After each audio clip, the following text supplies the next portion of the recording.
Hello, my name is Esme Colbert and I'm the Research Assistant on the Maria Graham project, which is part of the SPUR scholarship scheme. I originally applied for the scholarship because I understood that it was researching the travel writer Maria Graham in the early 19th century and trying to collate a lot of her work. But what I don't think I fully understood as a second year undergraduate was the amount of real research that this scheme would give me the opportunity to explore.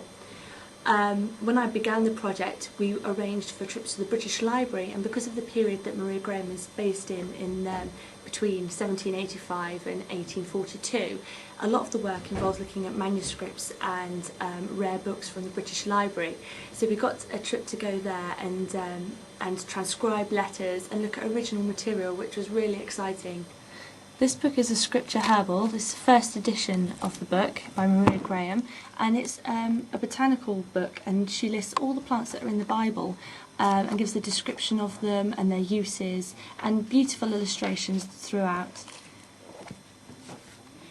A lot of the work that I was involved in doing for the project was at the British Library, and it was looking at the children's book Little Arthur's History of England. It was first published in 1835 and its last publication was in 1975. So as you can tell just from the dates, it was a phenomenal success during the time it was published and went on to outlive Maria Graham by over 100 years. So we've been looking at all the different editions of Little Arthur's, and what's come out of the research that I've done is not only a guide to publishing in the 19th century, but also looking at how history was represented in the 19th century and their view of looking at different historical events.